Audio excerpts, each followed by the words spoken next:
Hello बच्चों, कैसे हैं आप सब।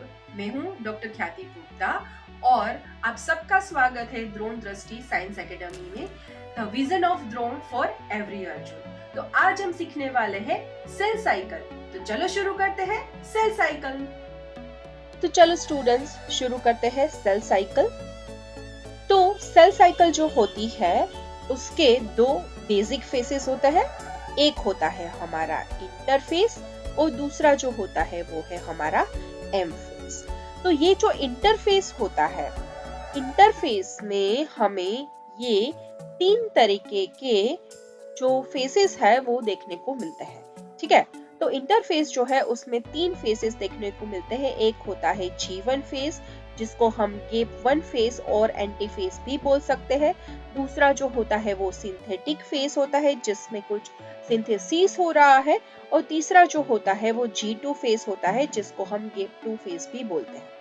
बच्चों ये जो इंटरफेस है इसको हम रेस्टिंग फेस भी बोलते हैं क्योंकि दो एम फेस के बीच में ये इंटरफेस जो है वो पाया जाता है। और अगर हम ह्यूमन की बात करें तो ह्यूमन सेल में जो ये एम फेस होता है वो सिर्फ 1 आवर का हमें देखने को मिलता है, जबकि ये जो इंटरफेस होता है वो हमें 23 आवर्स का देखने को। अब हम बात करते हैं फर्स्ट फेज की जिसको हम बोलते हैं G1 फेज या तो फिर गेप 1 फेज या तो फिर एंटी फेज। क्या है ये G1 फेज? तो ये जो G1 फेज है वो फर्स्ट ग्रोथ फेज जिसको हम बोलते हैं। और ये जो G1 फेज है वो मिटोसिस और डीएनए रेप्लिकेशन के बीच का एक इंटरवल है। ठीक है, डीएनए रेप्लिकेशन जो कि हमें सिंथेटिक फेज में देखने को मिलता है।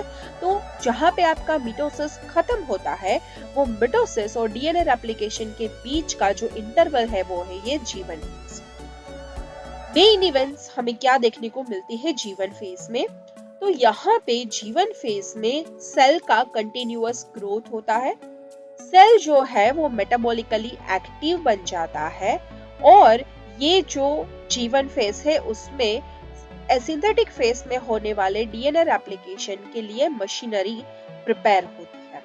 और यहाँ पे जो आरएनए और प्रोटीन्स है वो भी सिंथेसाइज होते हैं। अब जो दूसरा फेज है वो है सिंथेटिक फेज।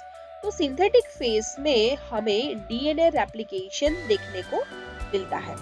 तो यहाँ पे क्या होता है बच्चों कि यहाँ पे आप लोग देख रहे हैं कि ये जो है वो बीच में ये जो सर्कल जैसा है जिसको हम बोलते हैं सेंट्रोमियर।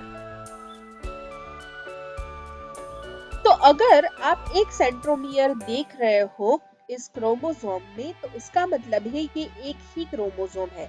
तो बच्चों यहाँ पे भी आपको एक ही सेंट्रोमियर देखने को मिल रहा है और यहाँ पे भी आप एक ही सेंट्रोमियर देख रहे हो। तो इसका मतलब ये है कि ये भी एक क्रोमोसोम है और ये भी एक ही क्रोमोसोम है। और सिमिलरली यहाँ पे भी हम एक ही सेंट्रोमियर देख रहे हैं और यहाँ पे भी एक ही सेंट्रोमियर देख रहे हैं। तो उसका मतलब है कि ये दोनों एक ही क्रोमोसोम है। बट आपको ऐसे दिख रहा होगा कि यहाँ तो ये सिंगल क्रोमेटिड है और यहाँ पे डबल क्रोमेटिड है। तो उसका क्या मतलब होता है? तो बच्चों यहाँ पे सिंथेटिक फेज में डीएनए जो है वो पर सेल डबल हो रहा है बट क्रोमोसोम के नंबर नहीं बढ़ रहे हैं। तो जो डीएनए डबल होगा उसको हमें रिस्टोर तो करना पड़ेगा ना।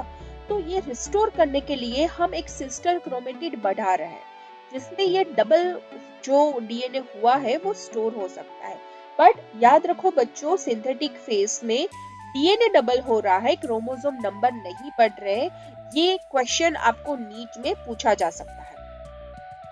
अगर हम एनिमल सेल की बात करें तो एनिमल सेल में जो रेप्लिकेशन है वो न्यूक्लियस से शुरू होता है और फिर जैसे ही न्यूक्लियस में रेप्लिकेशन हो जाता है इसका जो सेंट्रियोल जो होता है, राइट, जो कि साइटोप्लाज्म में प्रेजेंट होता है वो भी डबल हो जाता है। ठीक है, अब हम बात करते हैं तीसरे फेज की जो है G2 फेज और जिसको हम गेप 2 फेज भी बोलते हैं। तो ये जो है वो सेकेंड ग्रोथ फेज है बच्चों। और यहाँ पे जो सेल ग्रोथ है वो कंटिन्यूअस रहता है और यहाँ पे आपको आरएनए और प्रोटीन का सिंथेसिस जो है वो देखने को मिलता है। और G2 फेज के बाद ये जो सेल होता है वो मिटोसिस के लिए प्रिपेयर हो जाता है। ठीक है, तो ये था इंटरफेज जिसमें G1 फेज, G2 फेज और S फेज सिंथेटिक फेज जो है वो इंक्लूड होता है। ठीक है, अब हम देख रहे हैं M फेज यानी कि मिटोसिस फेज। तो ये जो मिटोसिस है बच्चों, ये एक्चुअल सेल डिवीजन है। ठीक है, यहाँ पे सेल का डिवीजन होता है।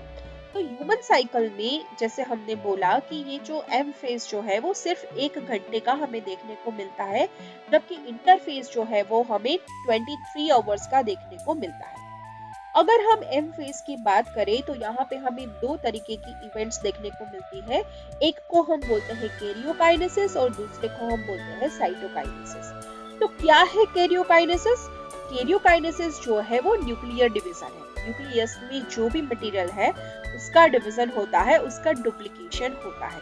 जबकि साइटोकाइनेसिस जो है वो साइटोप्लाज्म का डिवीजन है। ठीक है, तो यहाँ पे जैसे न्यूक्लियस डबल हो जाता है उसके बाद साइटोप्लाज्म का भी डिवीजन होता है और साइटोप्लाज्म में जो भी ऑर्गेनल्स होते हैं उसका भी डुप्लीकेशन होके उसका भी डिवीजन होता है। तो एम फेज में हमें 2 तरीके की इवेंट्स देखने को मिलती है, एक है कैरियोकाइनेसिस और दूसरा जो है वो है साइटोकाइनेसिस। अभी हमारे बॉडी में बच्चों ऐसे कुछ सेल्स हैं जो डिवाइड नहीं होते हैं, वो सेल डिवीजन नहीं दिखाते हैं। जैसे कि हार्ट सेल्स जो है ना, तो ये हार्ट सेल्स जो है उसका सेल डिवीजन नहीं होता है। और हमारे बॉडी में कुछ ऐसे सेल्स भी है जो ओकेजनली ही डिवाइड होते हैं। जैसे कि आप यहाँ पे देख रहे हो, ये जो नेल के जो सेल्स हैं, जो फिंगर्स के जो सेल्स हैं, ठीक है, तो ये जब डैमेज हो जाते हैं, जब डेड सेल बन जाते हैं, तभी वो रिप्लेस होते हैं। ठीक है, तो ऐसे कुछ सेल्स हैं जो ओकेजनली ही हमें डिवाइड होते हुए देखने को मिलते हैं बच्चों। जैसे कि हमने यहाँ पे देखा कि जो सेल्स जो है वो कुछ सेल्स जो है जैसे कि हार्ट सेल्स वो डिवाइड नहीं होते, तो उसमें क्या होता है, तो ये जो सेल्स है वो गेप 1 के फेज से निकल के वो चले जाते हैं इनएक्टिवेट स्टेज में। वो सिंथेटिक स्टेज में एंटर नहीं होते हैं और वो इनएक्टिवेट स्टेज में चले जाते हैं। और ये जो इनएक्टिवेट स्टेज होता है बच्चों, उसको हम बोलते हैं क्वेशेंट स्टेज। और ये जो सेल्स है, ठीक है, वो यहाँ पे मेटाबॉलिकली तो एक्टिव रहते हैं, बट ये प्रोलिफरेट नहीं होते हैं। ठीक है, ये डेवलप नहीं होते, मतलब वो डुप्लीकेट नहीं होते हैं। ठीक है, तो क्या होता है क्वेशन स्टेज? क्वेशन स्टेज ऐसा इनएक्टिव स्टेज है जिसमें जो भी सेल्स हमारे बॉडी में डिवाइड नहीं हो रहे हैं वो G1 फेज से निकल के सीधा G0 फेज में चले जाते हैं। ठीक है बच्चों, तो ये था हमारा सेल साइकिल। अगर आपको ये वीडियो पसंद आ रहे हैं तो आप इस चैनल को लाइक कीजिए, सब्सक्राइब कीजिए और अपने फ्रेंड्स के साथ इसको शेयर भी कीजिए। और अगर आप मुझसे ऑफलाइन फेस टू फेस ऐसे ही इंटरेस्टिंग तरीके से बायोलॉजी सीखना चाहते हैं तो आप द्रोण दृष्टि साइंस एकेडमी में एडमिशन ले सकते हैं। और इसके लिए आप यहाँ पे दिए गए कॉन्टेक्ट नंबर पे कॉल कर सकते हैं मोर डिटेल्स के लिए। ठीक है बच्चों, थैंक यू सो मच।